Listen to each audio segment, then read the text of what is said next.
pues hace 48 años que comencé a predicar la palabra de Dios. En todo este tiempo solamente 2 veces he escuchado el mensaje que les voy a compartir, que se llama el infierno. Voy a predicar en esta noche sobre un tema muy controversial, nada popular, tal vez por eso ya no lo predican, pero en todo este tiempo, en 48 años, solamente he escuchado 2 mensajes acerca del infierno. Y pues es una de las verdades más solemnes que el Señor Jesucristo enseñó, porque precisamente fue la existencia de este lugar que se llama el infierno y del cual ya no se predica, por lo cual la Biblia dice: porque de tal manera amó Dios al mundo, para que todo aquel que en él cree, ¿qué cosa? No se pierda. ¿Qué significa no se pierda? Que no te vayas a la condenación eterna.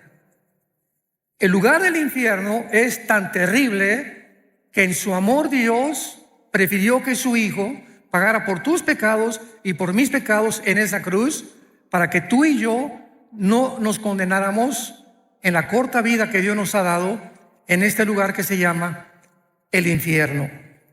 El Señor Jesús habló del infierno mucho más veces que el mismo cielo. Veamos algunos pasajes, por ejemplo, Mateo capítulo 10, versículo 28. Dice Jesucristo: y no teman a los que matan el cuerpo, mas el alma no pueden matar. Teman más bien a aquel que puede destruir el alma y el cuerpo en el infierno. Mateo capítulo 13, 40 y 42. De manera que como se arranca la cizaña y se quema en el fuego, así será el fin de este siglo. Enviará el Hijo del Hombre a sus ángeles y recogerán de su reino a todos los que se sirven de tropiezo y a los que hacen iniquidad, y los echarán en el horno de fuego. Allí será el lloro y el crujir de dientes. Ningún ser humano podría saber qué es lo que existe después de la muerte más que Dios. Tú puedes consultar a brujos, puedes consultar a gurús, puedes consultar a chamanes, a Walter Mercado, a astrólogos, etcétera, etcétera. No hay una sola persona, ni un solo libro en los millones de volúmenes de literatura que existen en las librerías que te puedan decir qué hay después de la muerte. Todos son hipótesis, especulaciones, ¿verdad? Que ideas de los seres humanos, pero ¿quién puede decirnos realmente a dónde te vas a ir tú y a dónde me voy a ir yo cuando tú mueras? ¿Cuántos de nosotros vamos a morir en paz, sabiendo que vamos a atravesar un túnel nada más y que nos va a estar esperando los ángeles y la persona de Jesucristo? ¿Y cuántos de ustedes en esta noche que nos escuchan, cuando tú mueras, vas a abrir los ojos a la otra vida y te vas a llenar de terror y de arrepentimiento tardío, porque ya no habrá ninguna otra oportunidad en toda la eternidad para tu salvación? Dios nos ha dado una sola vez, 60, 70, 80, 85, algunos de una forma milagrosa llegan a los 100, 102, 3 años, para que podamos atravesar como peregrinos y oír la voz que en esta noche el Espíritu Santo te quiere hablar. Veamos nosotros que esta es una de las realidades más terribles de la existencia humana, y es que el Señor Jesucristo enseñó, como lo acabamos de leer, que hay un lugar, existe un lugar donde las almas de los condenados vivirán atormentados por un fuego que casi nunca se va a apagar. Después hablaremos de la duración del infierno. Vayamos a la primera carta a los Corintios y vamos a comenzar estudiando, en primer lugar, para que entendamos el infierno, cuántas criaturas ha creado Dios y el destino de cada una de las criaturas que Dios ha creado. Esto es muy profundo y muy interesante para la comprensión de nuestra conferencia. Dice 1 Corintios 15, versículo 39. No toda carne es la misma carne.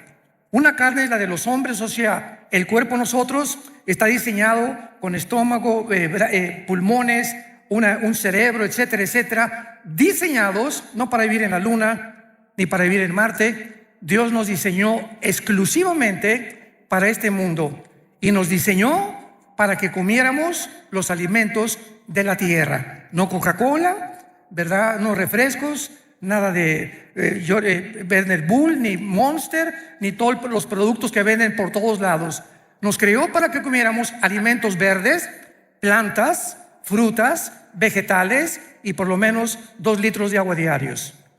Si tú conoces este funcionamiento de tu cuerpo, Dios te va a conservar, Dios te va a bendecir, pero esta es la forma como Dios nos diseñó para que nosotros pudiéramos sobrevivir. Dice la Biblia, otra carne es la de las bestias. Bueno, los animales, los toros, las vacas, los caballos, las yeguas en el campo, ¿verdad? Tienen una manera de vivir, desayunan, comen, cenan y se mueren. Comen, cenan y se mueren. Comen, respiran y se mueren.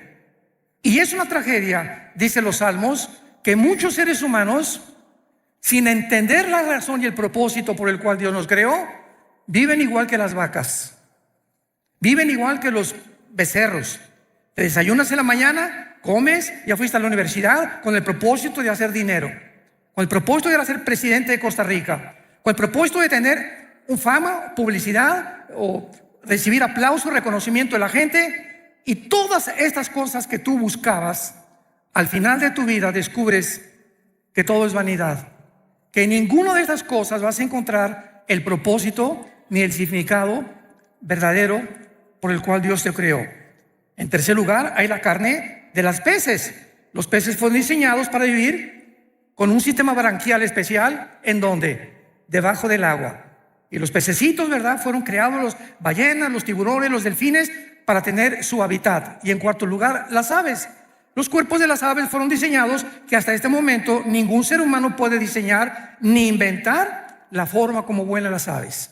Hemos tratado de hacerle así con las alas y no hemos fracasado. Entonces tenemos 4 tipos de creación que Dios hizo del sol para abajo.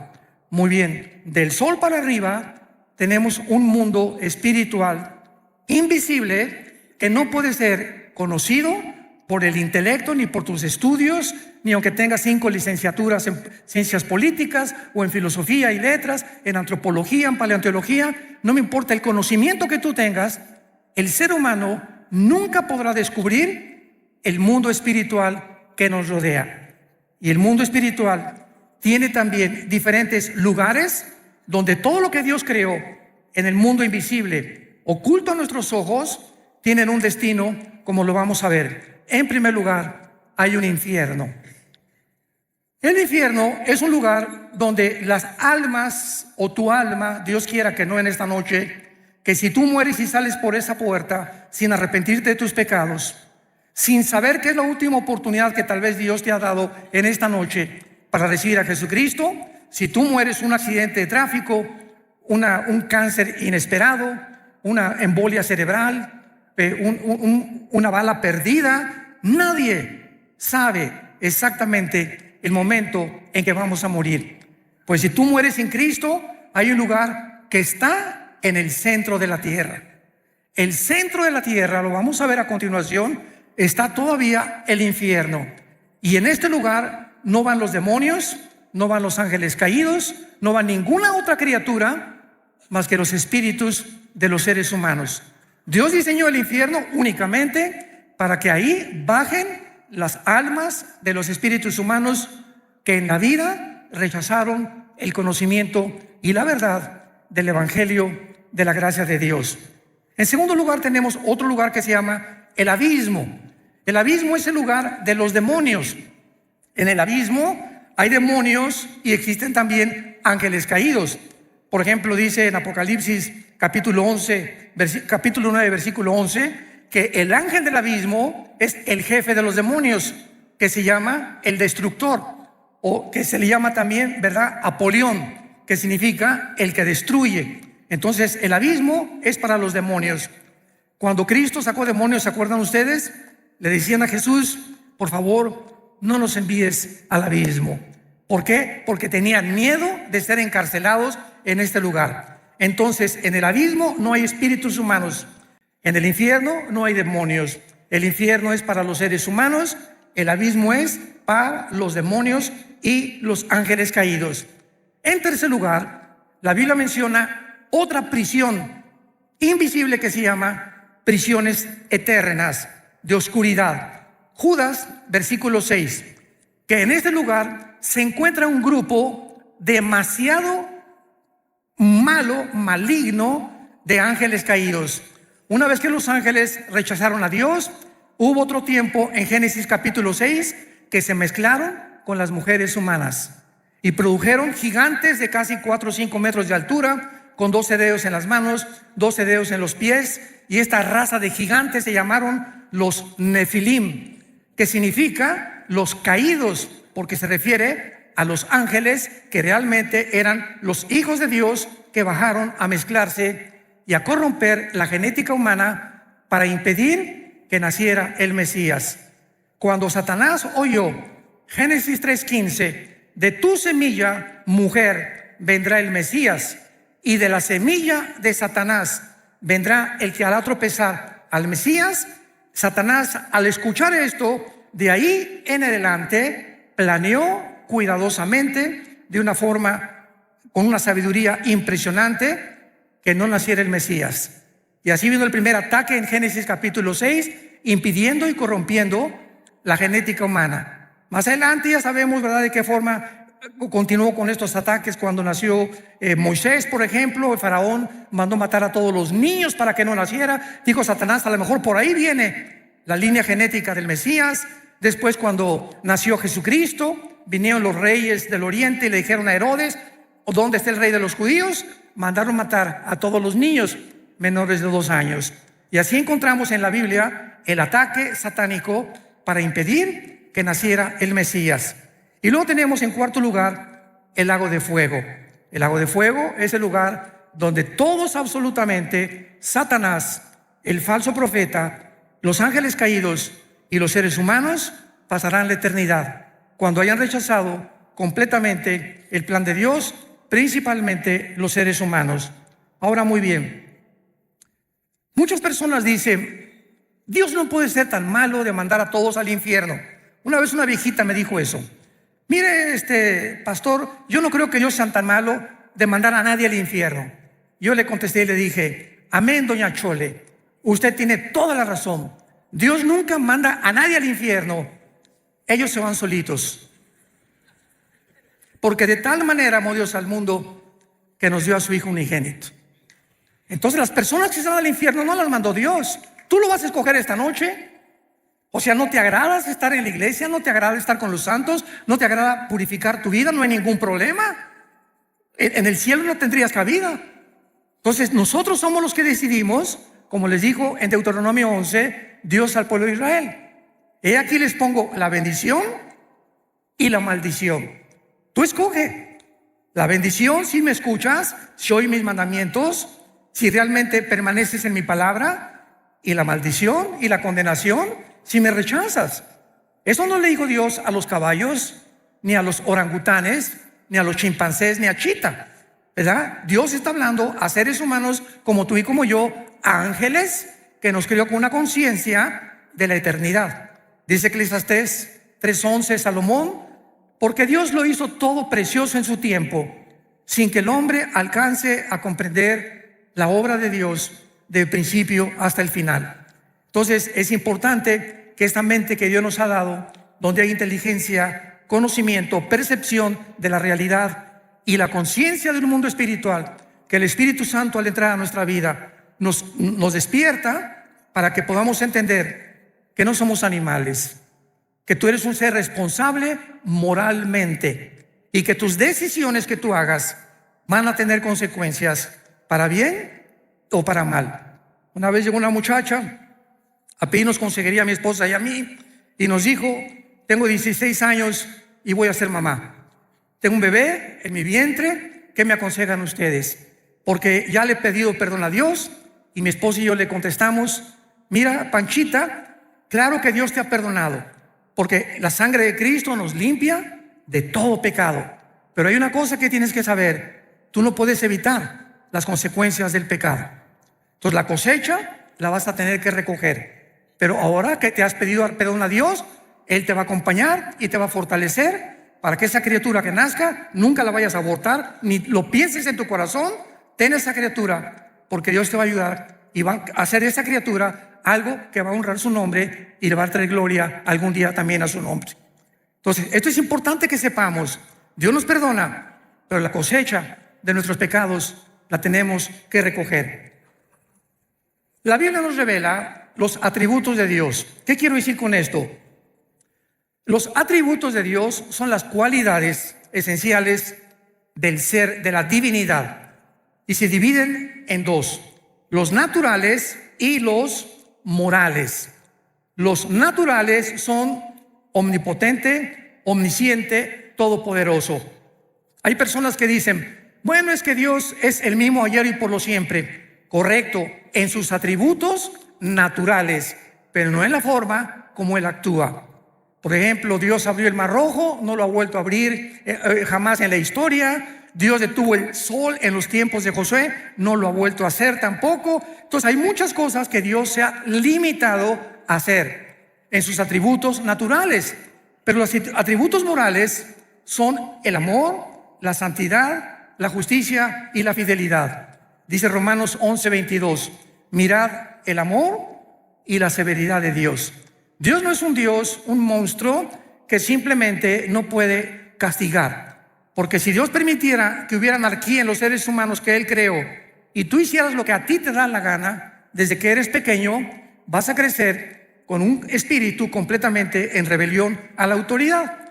Desde que nacemos, los niños, y la mamá, y poco a poco vamos educando al niño para que el niño no se desboque, para que no haga lo que quiera, para que cuando aparezca pirinol en el suelo y como berrinche, mi juguetito, te levantas y pau, pau, pau de vez en cuando necesitan, porque el niño tiene que crecer con autoridad y con amor también. Entonces, el mismo amor que yo abrazo a mi nieto y lo beso, el mismo amor se lo demuestro cuando sus papás le hacen pau, pau, pau.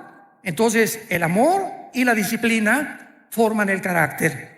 Un muchacho que crece sin educación, en rebelión a sus padres, en rebelión a la policía, en rebelión a la autoridad, va a acabar en una cárcel, tarde o temprano. Van a acabar o como en cárceles, son grupos terroristas, ¿verdad? O en cárteles de las drogas, simplemente porque en su desarrollo no tuvieron la formación de su carácter. Vivieron siempre haciendo lo que les da la gana. ¿Y sabes algo? No podemos vivir así. Entonces, los que han vivido de esta manera y han muerto en su vida, van a tener que pagar en la otra vida sus consecuencias.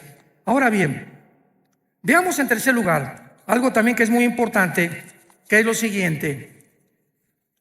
Muchas personas dicen que el infierno se encuentra en esta vida, o que acaba en la tumba, ya se acabó todo. Sin embargo, la única persona que tiene la autoridad para hablarnos acerca de la otra vida se llama Jesucristo.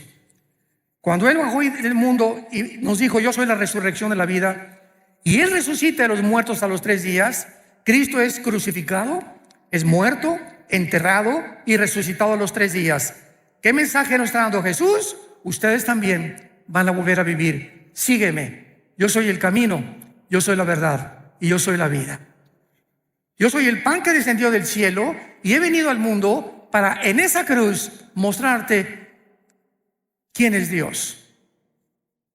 ¿Quieres saber quién es Dios? Ve la cruz.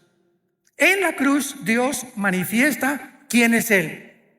En el momento en que Jesús muere con sus espinas y sus clavos en las manos y en los pies, Dios nos está diciendo quién es Él. ¿Quién es Dios? Aquel que paga por ti y por mí en una cruz. Y con ese amor eterno e infinito te demuestra a Dios que vale la pena vivir para Él. Porque si alguien dice, bueno, ¿yo qué culpa tengo que Adán y Eva hayan pecado? Muy bien, dice el libro de Romanos, que es la constitución de los cristianos. Tú no tienes ninguna culpa de que Adán y Eva hayan pecado y que hayamos heredado todos genéticamente y espiritualmente el pecado. Muy bien, te lo acepto, dice Dios. Sin embargo, en la cruz yo pagué por esos pecados. Entonces ahora ya no tienes ninguna justificación. ¿Ok? No eres culpable, pero sí eres culpable de rechazar el perdón. Y eso por lo que muchas personas van a ser condenadas. Entonces, tenemos que entender los atributos de Dios. Vayamos a Lucas 16. Ojalá que todos hayan traído su Biblia. Los que no trajeron Biblia, siéntense con un cristiano.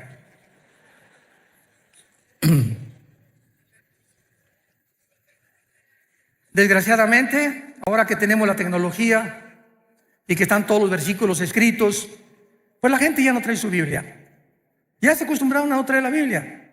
Y es la palabra de Dios. Este libro necesitamos tener contacto el domingo, tenerlo aquí en mis rodillas. Cuando citan la Biblia, buscarlo, me enseño a manejarla porque es la espada del Espíritu. Y aquí está esto, pues aquí está Malaquías, aquí está Isaías. Y al ratito, después de usarla varias veces, esta espada ya la sé manejar. Ya sé más o menos cómo poder usarla. Y es en donde se encuentran los pasajes más importantes. Pero cuando acostumbras solamente a ver y ver en las pantallas todo lo que está en las pantallas, comienzas a desarrollar una negligencia total por vivir en la palabra de Dios. Y qué importante es que sepamos que debemos ser toda nuestra vida hombres y mujeres de la palabra de Dios. En Lucas 16 es uno de los pasajes, o más bien dicho, el más importante, donde Cristo nos revela la naturaleza del infierno. Este pasaje, en primer lugar, aclaro, no es una parábola. Aquellas personas que digan que es una parábola se equivocan, porque las parábolas usan nombres propios. Y aquí se menciona a Abraham, que fue un personaje en el Antiguo Testamento. Así que esto es una historia real del infierno y del lugar donde antiguamente las almas y los espíritus descendían antes de la cruz. Dice así Lucas 16, versículo 19. Había un hombre rico que se vestía de púrpura y de lino fino y hacía banquete con esplendidez. Veamos la comparación. Por el otro lado, el contraste, había un mendigo llamado Lázaro, que estaba echado a las puertas de aquel lleno de llagas. Aquí tenemos dos personas. ¿Por qué el Espíritu Santo usó a un rico y por qué usó a un mendigo? Muy bien. Jesús dijo claramente en Mateo 19, 23 al 24, que es muy difícil que los ricos entren al reino de Dios. Y en Santiago capítulo 2 versículo 5 dice la Biblia, porque los pobres Dios los hizo ricos en fe. Muy bien, ¿qué significa esto? No significa que el que tú tengas dinero te va a condenar. Significa que regular y generalmente las personas que alcanzan muchas riquezas, llega un momento en que no sienten la necesidad de Dios. Tengo todo. Tengo mi carro, mi casa, ¿verdad? Alma mía, descansa, muchos bienes he guardado. ¿Para qué me preocupo? Voy al domingo y escucho un mensaje, escucho una aplicación del Evangelio, pues sí, ¿verdad? Pero yo no necesito nada realmente, sin darse cuenta precisamente de su pobreza espiritual. Entonces, esto es una generalidad. Ahora, los pobres, tú no tienen nada, la vaquita, el caballito, los borreguitos, los chivos, y tú le hablas a un Cristo. Yo comencé 3 años de mi vida cristiana como misionero en la sierra de Oaxaca y Guerrero, en México. 3 años durmiendo en pisos de adobe, me tapaba con periódicos, mi cojín era un ladrillo envuelto en periódicos, y a cada pueblito que iba predicándoles el Evangelio durante esos 3 años, el 80-90% de los indígenas se convertían a Jesucristo. Lo aceptaban con tanta facilidad. Les predicamos un Evangelio tan sencillo y abrían su corazón. Sí, Jesús, entra a mi vida.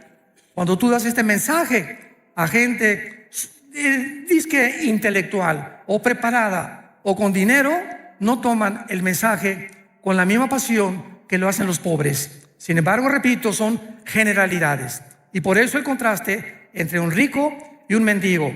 Ahora dice la Biblia, versículo 22, que murió el mendigo y fue llevado por los ángeles al seno de Abraham. Subráyalo en tu Biblia. ¿Ya ves por no traerla? Allá no se puede subrayar, ¿eh?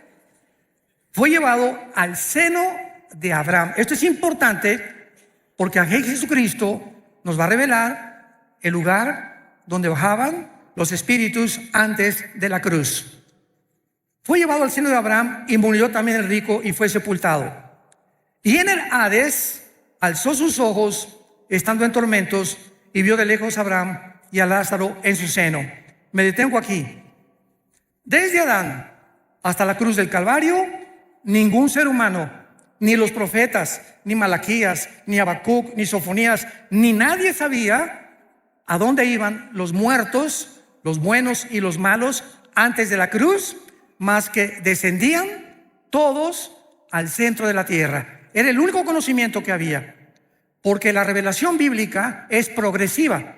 Dios va revelando conforme va pasando el tiempo, nos dando más luz y más luz. Cristo viene y nos abre las cortinas completamente. Llegan los apóstoles bautizados por el Espíritu Santo y se les da otra revelación. El apóstol Juan es arrebatado al cielo y escribe el Apocalipsis. Y así Dios va revelándonos los misterios de su reino y de la vida espiritual.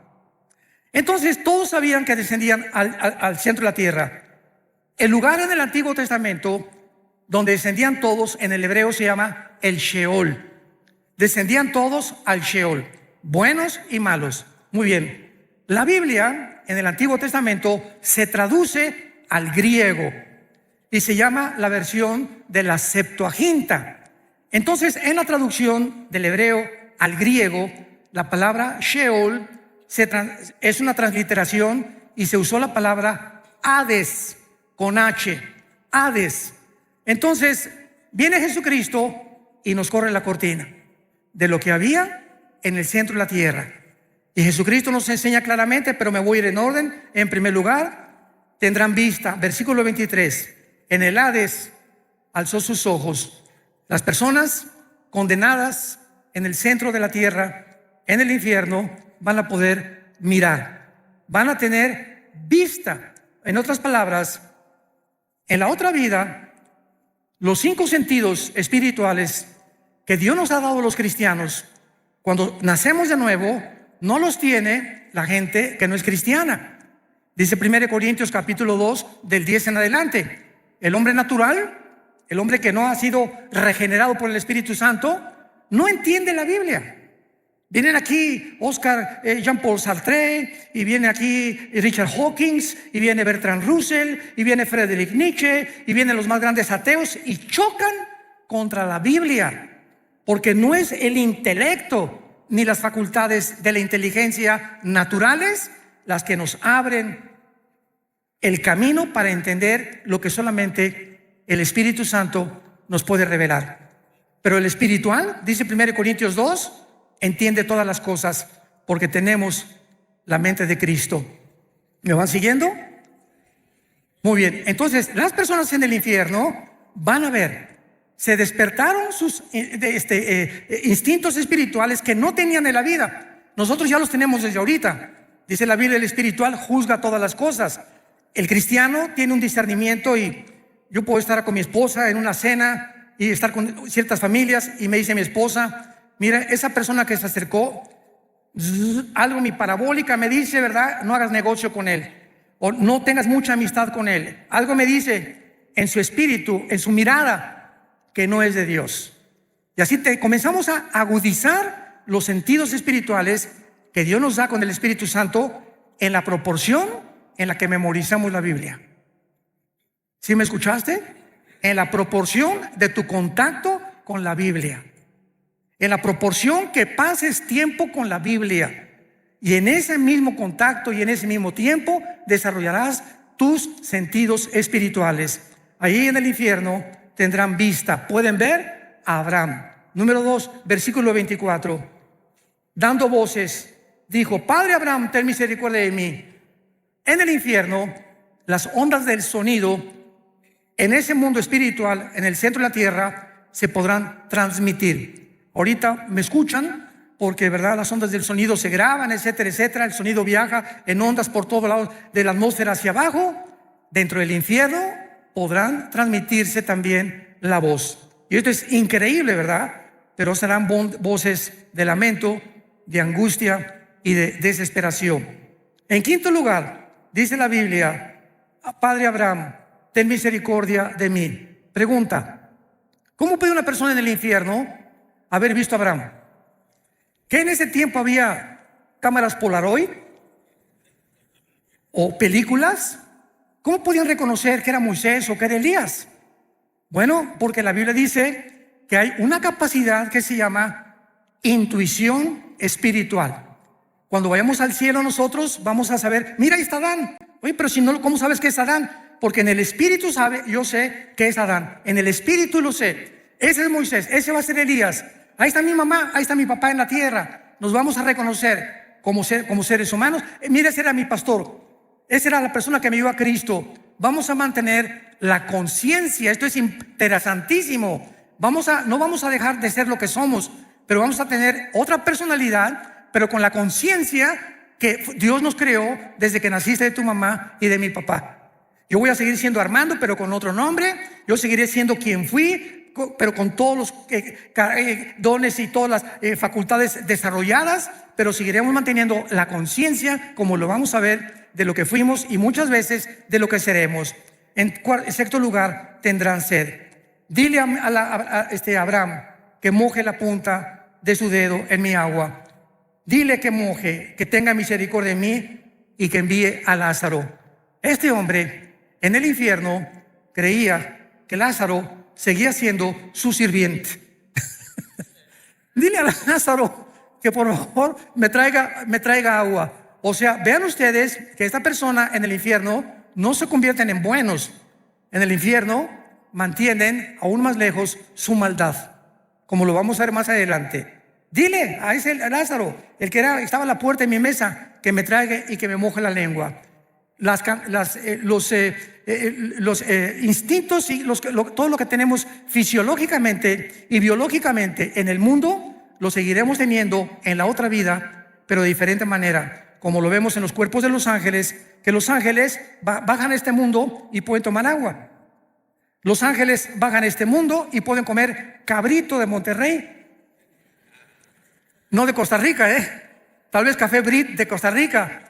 Pero en Génesis 18 bajó Dios el Padre bajó al mundo y caminó y se acercó a Abraham, Dios el Padre, acompañado de dos ángeles. Y cuando los vio Sara, ¿se acuerdan? Génesis 18, les hizo cabrito. Y quién sabe qué atole les dio también. Pero se lo comieron.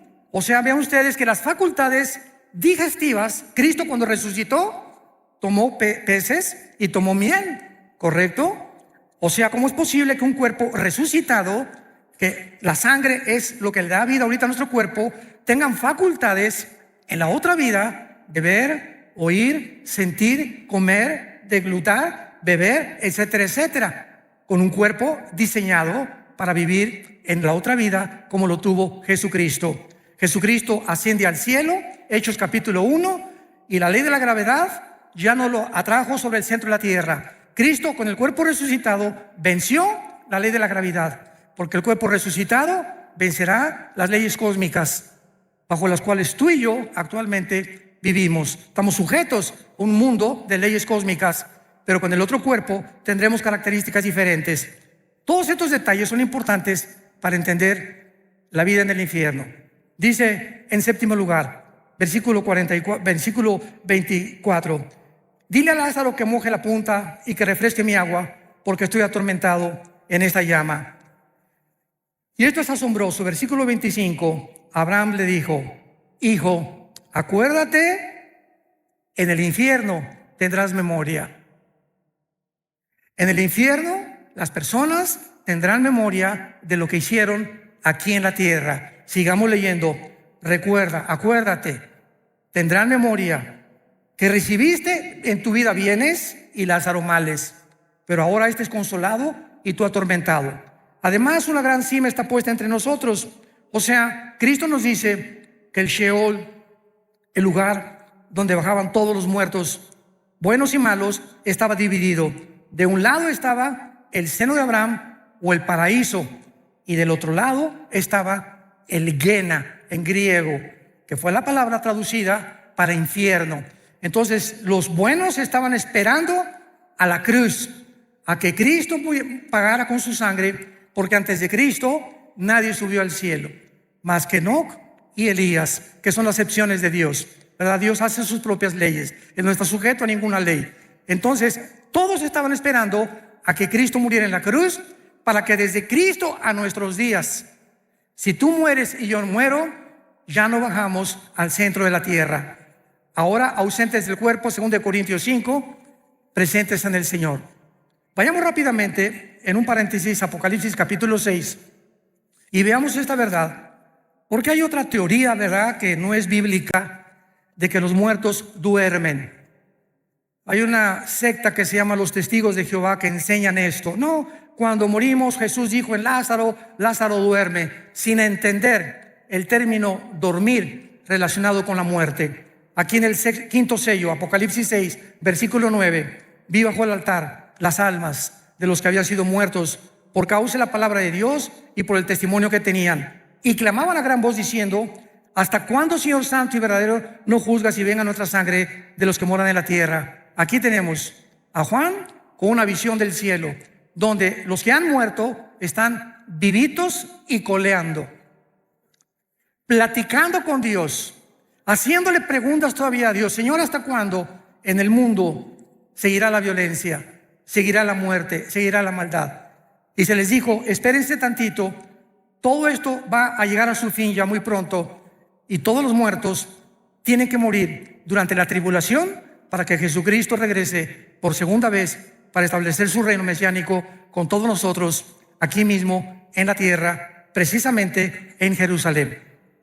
Esto es importante porque los muertos, en el momento en que tú mueres, abres tus ojos, y en el Antiguo Testamento dice la Biblia: y murió Abraham, y murió Isaac, o Benoni, y murió fulano de tal, y fueron reunidos con sus padres.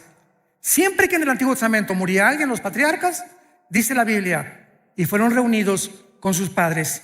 O sea, al morir había un lugar donde lo estaban esperando. ¿En dónde? En el centro de la tierra. Ahí estaban guardados todos los santos, guardados de Dios, conscientes, oyendo, viendo, esperando. Cristo muere en el Calvario. Efesios capítulo 4, versículo 10. Baja Jesucristo en los 3 días y 3 noches que su cuerpo se quedó en la tierra. Somos espíritu, tenemos alma, vivimos en un cuerpo. Cristo muere y su cuerpo destrozado, flagelado, completamente descuartizado, ¿verdad?, por todas partes, se queda en la tumba. Su espíritu se sale y baja Jesús en el espíritu al centro de la tierra. Pregunta: ¿con qué cuerpo? Porque dice 1 Pedro capítulo 3 que bajó a predicarles a los espíritus encarcelados. ¿Con qué cuerpo? Su cuerpo no había resucitado, resucitó a los 3 días. Entonces vemos nosotros que en el momento de la muerte hay un cuerpo temporal que Dios nos da. Lo acabamos de leer en Apocalipsis 6. Se les dijo que esperaran, ¿hasta cuándo? Hasta la resurrección de los muertos, que tendrá lugar en el arrebatamiento de la iglesia, en el rapto de la iglesia, desde Pentecostés hasta nuestros días. Los que estamos en Cristo, los que formamos parte del cuerpo de Cristo, seremos resucitados. Los santos del Antiguo Testamento, Daniel 12, versículo 1, serán despertados en la segunda venida de Jesucristo. Entonces, en el rapto no se van los santos del Antiguo Testamento, únicamente el rapto es para la dispensación de la iglesia. La dispensación de Israel es completamente diferente a la de nosotros. Esto es importante también, pero regresamos a nuestro pasaje de Lucas y veamos la conclusión, que es realmente lo más profundo de este estudio. Y dice así: Abraham le dijo, acuérdate, versículo 25, que recibiste tus bienes. Lázaro está atormentado.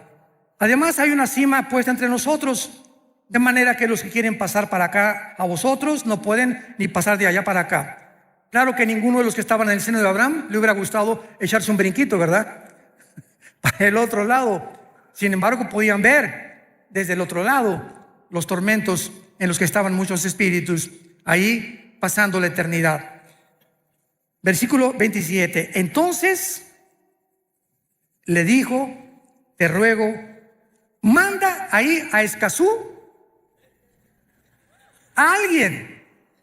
Ahí está mi papá en Escazú, ahí está mi padre allá arriba, porque tengo 5 hermanos para que les testifique, a fin de que no vengan ellos a este lugar. ¿Qué era la petición de esta persona atormentada en el infierno? Estaba consciente que no quería, aun cuando él estaba pagando, que su familia acabara igual que en él. ve y díganle a mi esposo, díganle a mi esposa, a mis hijos, que por favor crean el evangelio. Pero no le dijo eso, sino que alguien fuera, mándales un ángel, y en la noche que un ángel le jale los pisitos a mi papá. Soy un ángel, arrepiéntete de tus pecados. O un milagro que suceda para que puedan evitar bajar al infierno. Abraham le contestó: a Moisés y a los profetas tienen, óiganlos. Entonces él dijo otra vez: no, padre Abraham, pero si alguno fuere a ellos de entre los muertos, se arrepentirán. O sea, manda a alguien que realmente les cause un milagro para que se arrepientan y no bajen al infierno. Y Abraham le dijo: si no oyen a Moisés y a los profetas, tampoco se persuadirán, aunque alguno se levante de los muertos. Damas y caballeros, en el Antiguo Testamento Dios abrió el Mar Rojo, hizo milagros con Elías, hizo milagros con Moisés, hizo milagros con Eliseo y no se arrepintieron. Cristo hizo el más grande de todos los milagros. Resucitó a Lázaro de entre los muertos, un hombre que tenía 3 días donde ya la sangre se había completamente descompuesto, donde ya no había circulación de oxígeno neurológicamente en el cerebro, un hombre que había dejado de latir su corazón, un hombre que tenía 3 días y que aparte hedía, ya comenzaba a pestar. Y Jesús le dice a esa persona acostada en la tumba: su espíritu de Lázaro subió, no oyó al cielo, tal vez anduvo el espíritu por ahí dando las vueltas, y cuando oyó: Lázaro, ven, levántate, es el espíritu el que da vida. El espíritu de Lázaro volvió a entrar al cuerpo de Lázaro, entró al cuerpo de Lázaro, y el Espíritu Santo restauró completamente la circulación de la sangre, de los ojos, de los oídos, y Lázaro salió de la tumba. ¿Qué más milagro puede haber que ese? Sin embargo, en Juan capítulo 11, el día que Cristo resucita a Lázaro es el día que planean los fariseos matarlo. Aunque alguien les haga el milagro que sea, si no creen, la Biblia es por el oír o por ver. La Biblia es por el oír, y el oír por la palabra de Dios. Yo puedo ver ahorita un paralítico y Dios sigue haciendo milagros, porque Dios es bueno y Dios es maravilloso. Y hay personas que me han dicho: si yo veo un paralítico ahorita levantarse, voy a creer. Y le contesto: ¿cuántos días vas a creer? En ese momento vas a ser impactado. No, pues sí es cierto. A los 4 o 5 días vas a seguir igual, porque no fuiste regenerado por el Espíritu. Creíste un milagro, pero no fuiste regenerado por oír la palabra de Dios. Y fuimos renacidos, 1 Pedro capítulo 2, fuimos vueltos a nacer por la palabra de Dios que vive y permanece para siempre.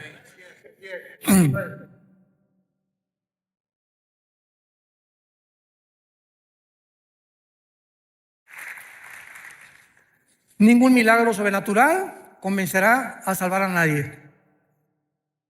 La salvación proviene de ver y no por el oír, o por el oír y no por ver. Un milagro puede asombrar, repito, causar sorpresa, admiración por algunos momentos, pero no cambia el corazón humano. El único que cambia el corazón humano es la palabra de Dios. Si alguien pudo haber sido salvado o creído por milagros, fueron los judíos cuando salieron de Egipto, o los fariseos en la resurrección. Sin embargo, ni así creyeron a Dios. Ahora, ¿dónde se encuentra actualmente el infierno? En el mismo lugar. Si tú mueres esta noche sin la persona de Jesucristo en tu vida, sin haberte arrepentido de tus pecados, ahorita en la noche cierra sus ojos, el doctor dictamina: ya se fue Pancho, ya se fue Carlito, ya se fue doña fulana de tal, doña Choli ya se murió. Tu espíritu baja inmediatamente al centro de la tierra. Y ahí en el centro de la tierra, hoy, en el mes, estamos en marzo todavía, ¿verdad? En febrero, baja al centro de la tierra, y después que pase los 2000 años o el tiempo de la gracia y venga la tribulación, cuando Jesucristo regrese, van a pasar 1000 años.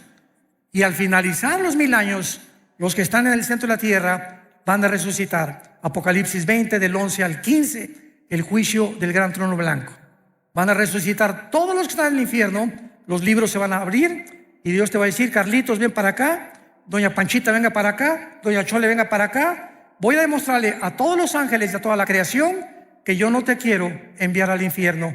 Tú has decidido y yo no puedo violar tu voluntad, porque el libre albedrío es la característica más grande que Dios nos ha dado. Somos seres morales, responsables de nuestras decisiones. Si Dios forzara a alguien a irse al cielo, como dice otro movimiento también dentro del cristianismo, que Dios a uno los preparó para el cielo y otros para el infierno, y se nos roba la libertad de escoger, es una barbaridad. Porque en el infierno no va a haber un letrero que diga: pues aquí estamos todos los que no fuimos escogidos por Dios, por el amor de Dios. Eso no puede ser. En el infierno están todos aquellos que se les dio una oportunidad en esta vida y no la aprovecharon.